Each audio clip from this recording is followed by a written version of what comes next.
So the PlayStation Plus games for October officially go live today. Now we've got a ton of stuff to talk about.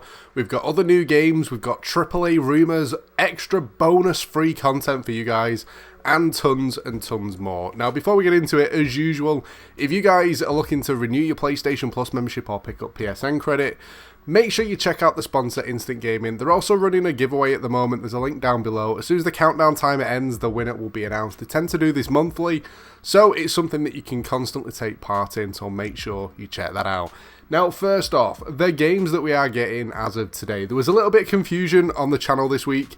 I already owned one of the games and I put some gameplay up, and people kind of didn't check it out or didn't listen to the start a bit. It was literally because I owned the game, I wanted to get some gameplay up straight away, so I downloaded it and played it that way, and that was Need for Speed Payback. Now, it was actually the first time ever playing the game, even though it was something that I already had. Don't even know why, it's just kind of something that was sat there and never got touched, and I think it's because I went off Need for Speed a bit ago, but still had a habit of picking them up, hoping they'd be good, but then never bother trying. Need for Speed Payback brings back so many memories from the older Need for Speed. And you guys will know which one I mean, that little silver and blue BMW, which I would show the trailer, but for that one it looked awful. But Need for Speed Payback, it brings back so many memories from the old Need for Speed Most Wanted. It plays very similar, and I absolutely loved it when I was playing it, to the point I've not deleted it, I'm keeping it, and I'm actually going to sit there and enjoy it for a little bit. And the second one is a game called Vampire, which is an RPG, kind of in the supernatural world, one that I've not actually played yet. As soon as it goes live, I'll be getting some gameplay up, but it might not actually get up on the channel till tomorrow, so stay tuned. Now, new games out this week. We did the drop yesterday. Now, out of the games that were mentioned, there's one game that stands out that I really cannot wait to play this week, and it's a game that I've actually got downloaded on PC because I got sent an early access code, and it's called The Survivalists, and it actually looks pretty cool. You're stranded on an island, you got to try and survive the usual stuff, but in the style of The Escapists. And I enjoyed The Escapist, the original. I actually did a point where when it first came out, I actually streamed it for a bit, including we did a Christmas special at one point where we had to escape Santa's workshop, and it was tons of fun. Second one didn't enjoy too much. The Walking Dead was okay, but a little bit too different. But The Survivalist looks absolutely awesome. It's one that I really cannot wait to try out. Now, the main stuff, the rumours, it's what you guys always kind of watch for. The rumour is for a game called Ghost Recon Wildlands. Now, I'll be honest, out of Wildlands and Breakpoint, I would prefer Wildlands. I played them both. Breakpoint just seemed a little bit too buggy, a little bit too glitchy. On the multiplayer side of things, like if you were using something with a scope, there were a problem at one point where when you were aiming, the scope was blacked out for like a second and a half. So by the time it had actually cleared and you could see, the enemy that you was about to take a shot at had fully vanished. Same with the map. Like, the map was a little bit dodgy. I think because Breakpoint's not kind of set on a real place, I don't know, it felt like it wasn't the same as Wildlands, even though it's kind of a carry-on from it. I enjoyed Wildlands a lot. Breakpoint, I played it and I thought I preferred Wildlands. And it's one of them things that a lot of people that play the game tend to agree with, and I'm curious to see what you guys think about it. If you played Wildlands and Breakpoint, which one did you guys prefer? Now, bonus content for you guys, free stuff for your PlayStation. Now, at one point I was doing dedicated videos on this, but I kind of thought it's probably better just to kind of drop it in on the weekly stuff that we already do. You guys at the moment with GTA, you know that if you log in every month and you got a PlayStation Plus membership, you get 1 million free every single month. But if you've got a Twitch Prime account, you get an extra 1 million every single month. So that's 2 million a month, literally, just for logging into the game, which is absolutely crazy with the stuff that comes out on there. Now, don't worry if you don't actually have a Twitch Prime membership or an Amazon Prime membership. If you go down to the description, there'll be a link that actually gives you a free trial where you can kind of sync it all up, link it over to your GTA account, and get yourself some free money on GTA Online. Definitely worth doing. And there's tons of other stuff on there for loads of other PlayStation games as well, so definitely have a flick through, because it's definitely worthwhile. Now, as usual, you guys are always asking what games I'm playing in the Discord, over on Twitter, comments on videos, all sorts.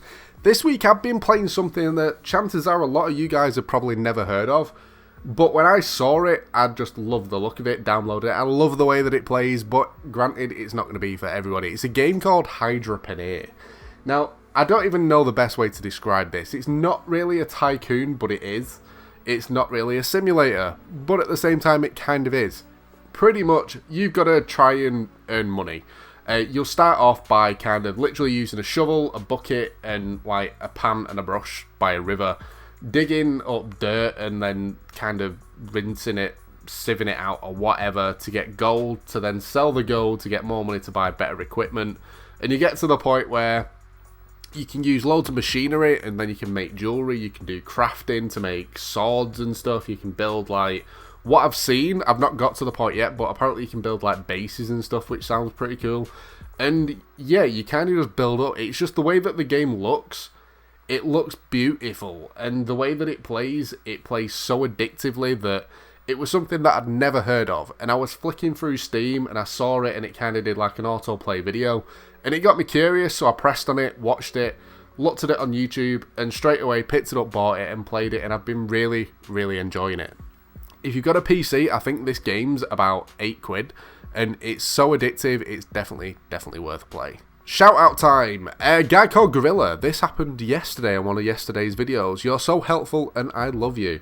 I love you too. Thanks, man. I appreciate it. If you want to get yourselves a shout out, leave a nice comment, and you might get featured in next week's video. Before we get on to the predictions, one quick thing. I know a lot of you guys love supporting the channel.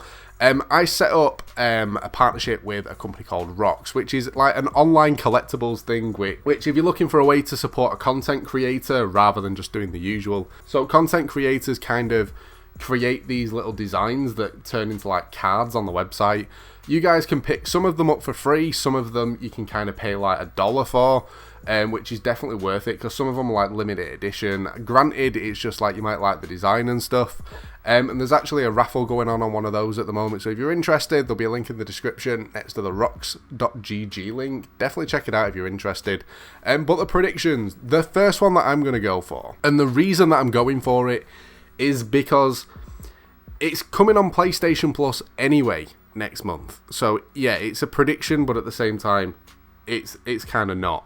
But this is for PS4. Now the PS Plus collection has got tons of games in it, but we don't know what the monthly games are actually going to be that are going to be the extra stuff, which is the point. But Resident Evil Biohazard, it's been rumoured to be coming on PlayStation Plus for a while anyway. It's getting added to the PlayStation Plus collection, which is only available for PS5. So it would make sense for it to go on PS4 as well, because it's a game that they're kind of already giving out, so they're not having to give out something extra. But yeah, that's the first one that I'm going to go for. Second one that I'm going to go for is a game that's today decent. When it first came out, had that many complaints, it was unreal, and it's free on EA Access as well, which we kind of know at the moment. PS Plus has got a thing for giving us EA games when they're already free and people kind of already get the membership, i.e. this month, Need for Speed. It's a game called Anthem. Now, when it first came out, I played it and I thought straight away, it just feels like a Destiny rip-off that's not as good, so I'd rather play Destiny. Since they've updated it, it does feel better, but it still does, personally to me, feel like a bit of a Destiny rip-off. I know anyone that really loves the game will not agree with me there, but people that I play with that have tried it for a bit, played it for a few hours, went back to Destiny. When they did all the updates, played it again, some stuck with it, again, some went back to Destiny. Out of the two, I am curious to see what you guys think. Which one do you prefer, Anthem or Destiny 2? And Destiny 2 is also free to play as well. Now, the games that actually go live today, if you're looking for people to play with, make sure you jump in the Discord. We do all the stuff on there. We do like play-alongs, party play. Whether or not it's streamed or not, it's just like we get in parties, we have some fun together. It's always a laugh, so make sure you check that out. Any other gaming news as well, you can always find over on the Twitter. Stuff that's not really worth making a video on, but I still kind of want to share it. That's usually where it ends up. So yeah, make sure you follow in over on there as well. But that's pretty much it for this one. I hope you've enjoyed the video and found it useful. If you have, a like would be awesome. Don't forget to subscribe as well if you're new to the channel. But thanks for watching, guys, and I'll catch you next time.